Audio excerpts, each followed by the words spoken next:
Mga kababayan, umiiral pa rin po ang habagat o southwest monsoon sa may kanlurang bahagi ho ng ating bansa. Pero nagkakaroon na po ito ng pagkakataon para humina dahil ang mga bagyo na nasa labas ng ating par kasama po ang low pressure area ay papalayo ng papalayo at patuloy pong humihina. Pero may mga lugar pa rin na apektado ng pag-uulan o heavy rainfall warning dahil po sa habagat, lalo na po sa Zambales at Bataan na merong 50 to 100 millimeters na dami ho ng pag-uulan. Pero by next week, magandang balita, magkakaroon na tayo kahit papaano ng mas magandang panahon naman kung ikukumpara ngayon dahil nga po wala nang sama ng panahon na magpapalakas po sa habagat o southwest monsoon. Aalamin ho natin lahat ng mga detalye. Siyempre bago natin simulan, huwag niyong kakalimutan na i-like, i-subscribe at i-share po ang ating update para mas marami ho ang makapanood. Ako po muli si Kuya Francis, ang inyo pong araw-araw na kasama sa lagay ng ating panahon, lalo na po ngayong araw po ng Sabado, August 15, 2026. So ito po no, magandang balita dahil nga po yung mga bagyo na nasa labas ng ating par na siya po nagkitrigger sa habagat para lumakas ay lumayo na po ng lumayo. Doon nagkaroon tayo ng huling bugso kahapon no, napakalakas, madaling araw pa lamang, pero ngayong araw po ng Sabado hanggang sa mga susunod na mga araw ay mas maayos na po na mga panahon ng ating mararanasan. Though may mga pag-uulan pa rin dahil nandyan pa rin po ang habagat, magkakaroon na po yan ng tuloy-tuloy po na paghina dahil wala tayong nakikitang bagyo ngayon na papasok sa PAR no, o ating Philippine Area of Responsibility para magpalakas sa habagat. So ito po, sa inilabas ho ng update na pag-asa sa forecast weather condition ho natin, sa area po ng Zambales at sa may Bataan ay patuloy pa rin po makakaranas ng occasional rains o yung mga pag-ulan maya't maya pero hindi na po ganun kalakas. Nagkakaroon na po tayo ng unti-unting paghina ng habagat at malapit na mangyari yung monsoon break po na ating inaasahan. Sa area po ng Metro Manila, kasama po ang Ilocos Region, ang Cordillera Administrative Region, kasama po ang Cagayan Valley, ang Calabarzon, kasama ang Mimaropa, dares po ng Central Luzon, kasama ang Antique. Dahil pa rin po sa habagat, makakaranas po ng cloudy skies with scattered rains and thunderstorms, lalo na po sa hapon po at sa gabi. Ang habagat po usually talagang hindi nawawala kapag meron po mga bagyo o low pressure area sa loob man o sa labas ng ating Philippine Area of Responsibility. Para po sa kalaman ng mga kababayan natin, ito pong habagat no, ay yung malakas ho na hangin na nanggagaling po sa West Philippine Sea o Indian Ocean. Bakit nga ba nagkakaroon ng mga pag-uulan ang habagat o bakit may mga pag-uulan itong kasama? Humihigo po kasi ng tubig na may kasamang moisture ang habagat dito po sa West Philippine Sea and then nai-spread out yan, kumakalat po yan sa ating bansa. At nagkakaroon niya ng pagbangga sa mga bundok natin ng Sierra Madre, yung mga bundok ho natin na talagang pumipigil sa mga bagyo. Pag tumatama po yung hanging habagat doon, kumakalat po yung tubig, nai-spread out. Kaya nga po kung mapapansin ninyo, kanlurang bahagi ng Luzon, rainy season. Diyan naman po sa may silangan po ng Mindanao, mainit ang panahon. No? Marami nagrereklamo, sinasabi nila, dapat dito naman umulan, no? Kasi napaka dami na daw tubig sa Luzon. So maghintay-hintay lang po yung mga kababayan natin dyan dahil makakaranas din naman ng mga pag-uulan kasi may iba't ibang weather system po tayo. Sa nalalabing bahagi ho ng Luzon, dares po ng Visayas at Mindanao, yung mga lugar ho na yan, localized thunderstorms naman po ang tsansa na magpapaulan ho sa mga lugar ninyo. Pero ang mga thunderstorms po sa ganitong sitwasyon ay bihira pong magpaulan. Mas aktibo po ang mga thunderstorms kapag meron tayong malinsang hangin na nanggagaling ho sa karagatang Pasipiko o yung easterlies. So, ang easterlies kailan ba papasok? Ito po, no? Tulad na ang sinasabi, nakakabuelo na o nagkakaroon na ng pagkakataon ng habagat ngayon para humina at malapit na mangyari yung monsoon break po na ating inaasahan dahil wala ng bagyo na magpapalakas o sama ng panahon dito nga po sa habagat o southwest monsoon. Kapag nangyari yung monsoon break o pansamantalang paghina o pagkawala ng habagat, papasok naman po ang easterlies o malinsang hangin. At doon mas aktibo ang local thunderstorms na merong dalawang kategorya. Merong mahina at meron pong severe na malakas po yan, malabagyo din ang epekto na tumatagal ng 1 hanggang 2 oras ho ang mga pag-uulan. Tandaan ho ninyo, no, lagi ko sinasabi, hindi porket habagat mahina lang o mas malakas pa ang mga bagyo. Meron po mga kategorya ng bagyo na talagang malakas. Pero ang Category 1 at Category 2 ay maituturing natin na kasing lakas po ng habagat o ng southwest monsoon. Ang habagat kasi normally yung hangin po niyan nasa 35 to 50 kilometers per hour. Pero kapag yan naman ay bumugso, umaabot po sa 68 to 88 kilometers per hour po na lakas ng hangin. Mas malakas pa sa signal number 1 na category ho ng mga bagyo. And normally dapat po ine-expect natin yung ganito kasi nga po no, ang habagat ay nagsisimula po June hanggang sa September. So medyo matagal pa, August pa lang po ngayon at papasok naman po ang amihan by October hanggang sa February. Pero sa pagitan po ng petsa po ng October to December ay magkakaroon po tayo ng tinatawag na El Nino. May outbreak po tayo ng El Nino. So ang mangyayari, medyo magkakaroon ng mainit na panahon, tagtuyot at madedelay po yung amihan o yung malamig na hangin na nanggagaling po sa taas ng ating bansa. Ngayon naman po, itong sinasabi natin na panibagong sama ng panahon na ating pong imomonitor, naglabas ho ang pag-asa ng tinatawag ho natin na tropical cyclone threat potential. So, ito yung titignan natin na posibilidad na magiging susunod po na bagyo. Yung bagyong Neneng, yun po yung magiging pangalan ng susunod na bagyo. Pero wala pa pong bagyo na nabubuo sa ngayon sa ating Philippine Area of Responsibility. Kaya yung bagyong Neneng wala pa po, no? Sa pagitan ho, ito po, nilabas ho ito ng pag-asa nung nakaraang update natin. Sa pagitan ho ng August 19 hanggang sa 25, may nakikita at namomonitor po na panibagong sama ng panahon na mabubuo po sa misilangan po ng Mindanao at medium chance ang kategory nito para maging tropical depression o mahinang bagyo. Ngayon, ito ba ay magiging banta para lumakas ulit ang habagat o southwest monsoon? Tulad na aking sinasabi, sa pagitan lamang ng 3 hanggang 5 araw na walang bagyo sa loob at sa labas ng ating par o sama ng panahon, ang habagat po ay magkakaroon ng paghina o mangyayari yung tinatawag natin na monsoon break. Pero hindi po ibig sabihin kapag sinabing monsoon break, wala na yung habagat. Nandiyan pa rin po. Kapag kami na buong panibagong bagyo o high chance po na low pressure area, babalik ulit ang epekto ng habagat o southwest monsoon. Pero ang magandang balita dito, kapag nangyari po yung pansamantalang paghina o pagkawala ng habagat, mas magiging okay po yung panahon natin. At hindi naman automatic pag merong bagyo, biglang bugso agad ang habagat o biglang lakas. Bebelo pa yan, unti-unti yan lalakas, hindi naman sobrang biglaan, kinabukasan malakas na ho. Pero iba ang sitwasyon pag meron tayong super typhoon. Ang super typhoon, kaya niya pong palakasin ng biglaan sa loob lamang ng ilang mga oras or araw.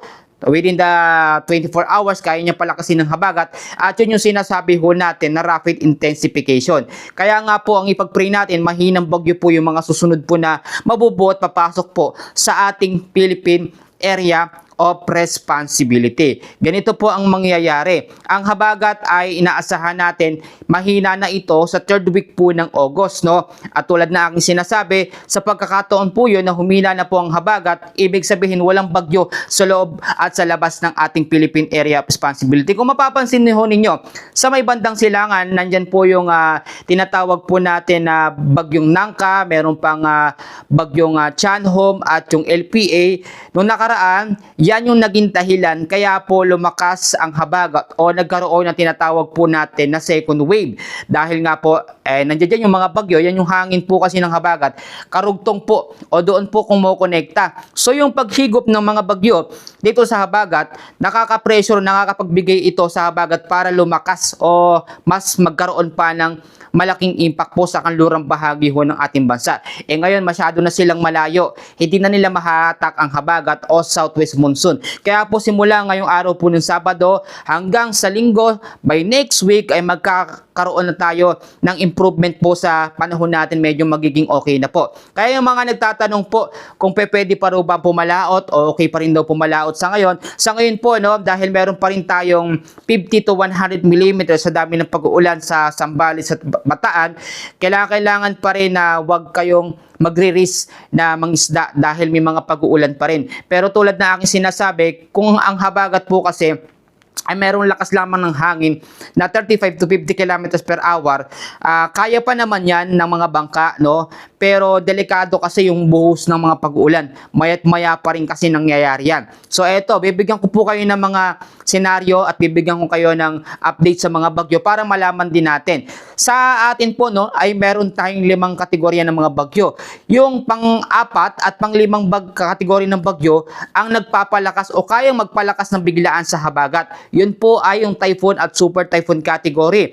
Ang typhoon category natin, yan po ay may lakas ng hangin na umaabot po sa 118 to 185 kilometers per hour. Ang super typhoon naman, 185 kilometers per hour pataas. Ang tropical depression, category 1 natin, yung pinakamahina yan na meron pong lakas ng hangin na 45 to 55 kilometers per hour. Kapag tropical depression hanggang tropical storm, hanggang severe tropical storm, mahinang kategorya kino-consider natin na hindi po nagbibigay ng sobrang life-threatening na lakas ng hangin.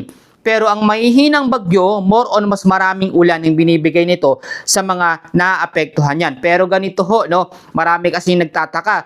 Kuya Francis, habagat lang ito, bakit ang lakas naman? Bakit parang mas malakas pa sa mga bagyo? Tama ho kayo, mas malakas ho talaga sa category 1 hanggang category 2 na bagyo ang habagat o yung enhanced habagat.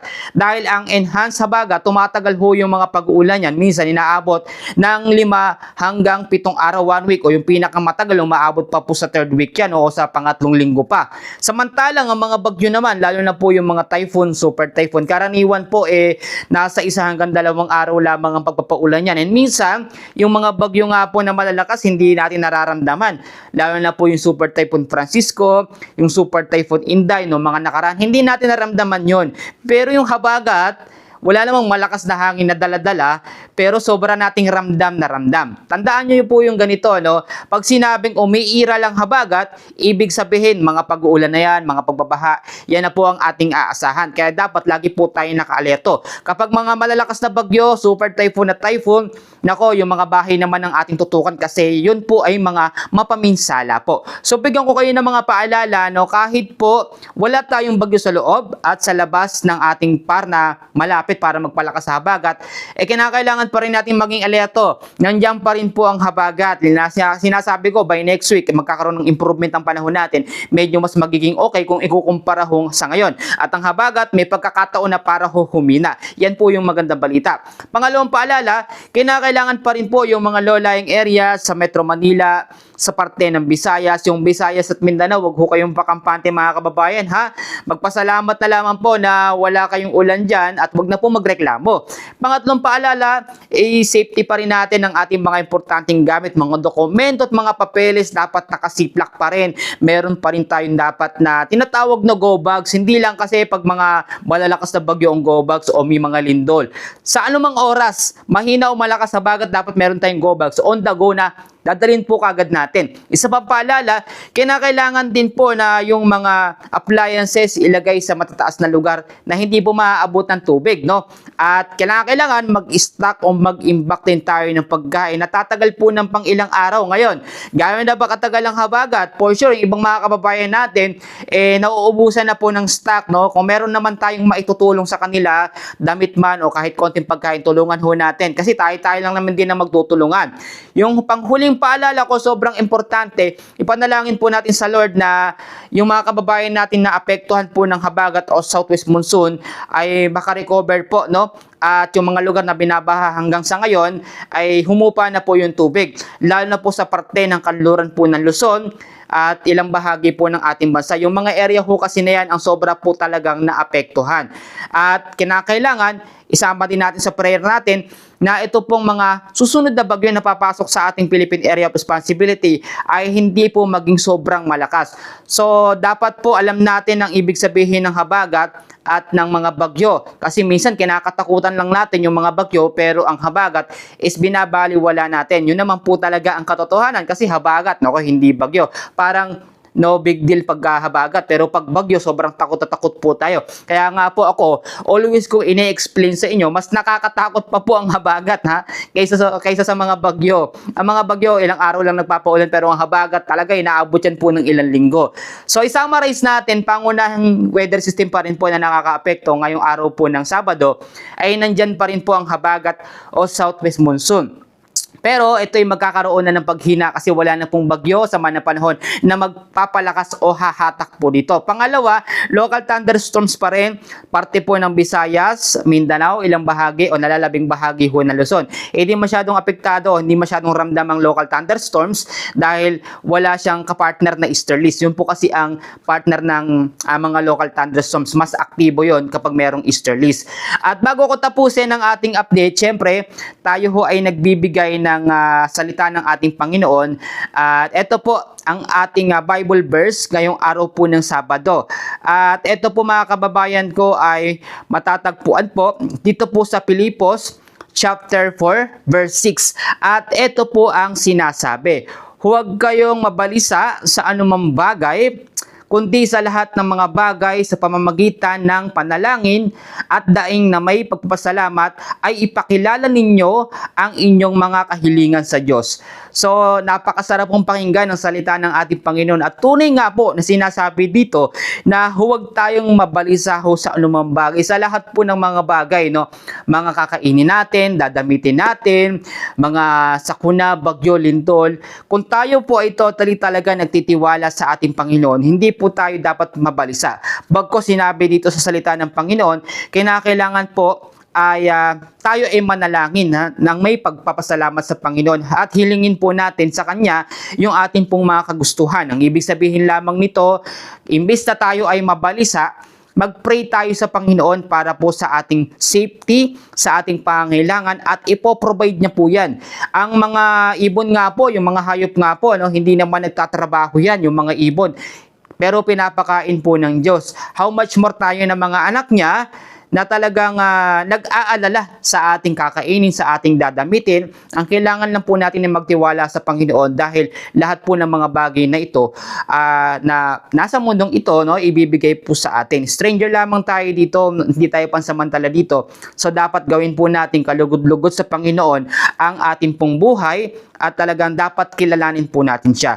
So muli, may shoutout tayo at ito na po, susunod na po. So, shoutout din po tayo mga kababayan at nilista ko po dito para hindi ko po makalimutan. Yung mga hindi ko po mabanggit na nagpapa-shoutout, pasensya na po, sorry po.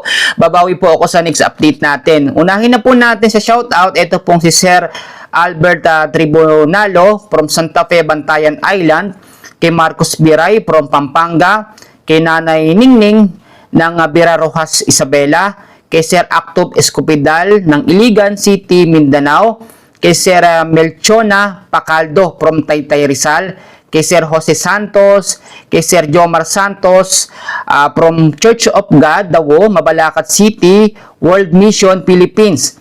Jomar Santos, Ushering Ministry. Shoutout po sa iyo kapatid, kay Sir Domingo Evangelista from Bicol Region, Province of Camarines, Municipality of Buhi. Kay Ma'am Emelinda Valencia from Barangay Guerrero, Dingras, Ilocos Norte. Shoutout din po kay Ma'am Tess Escobidal, kay Pilar Carlet from Pia Tubi Langgam, San Pedro, Laguna. Kay Nanay Virginia Cotiardar, kay Sir Francis Bula, eto may sinasabi po, shout out daw sa kanyang company, MDA Company, sabi ho niya magpasahod na daw po kayo. Kay Nanay Norma Martinez, at shout out kay Edis Exclusive, Navarro at Cantapay Family. Kasama rin po, eto pong si Virginia's Daily Vlog from Olongapo. At si Michael S. Ilinon from Rosario, Cavite. Kay Jesus Cabonas, ito po sa lugar po niya kay Bosita Yao, si Meresa Pilaco from Quezon City. Naku, ito po, shoutout po sa inyo. At kay Sir Cleofe Llanera from La Union, kay Sir Maxima Beduya, shoutout po kay Emma at kay Christine Tis Beduya ng Gardenville Subdivision. Shoutout din po kay Naynora at mga anak ho niya. Ito po, shoutout po kay Nia, kay Rostico Jr., kay Macopia, kay Roswell, kay Roswell Macapia, Rosalito Macapia, Princess Macapia from Baras, Rizal. So pasensya na ho kayo kung medyo nabubulol tayo, no? Kasi yung mga pangalan po ng mga kababayan natin, medyo first time po rin kasing marinig. So yan lamang ang update natin. Maraming salamat and pa-share po. At kung gusto nyo ma-shoutout, paulit na lang po ng pangalan ninyo at kung taga saan po kayo. Ako po muli si Kuya Francis at maraming salamat po sa inyong palagi ang pong pagsuporta. God bless po sa ating lahat.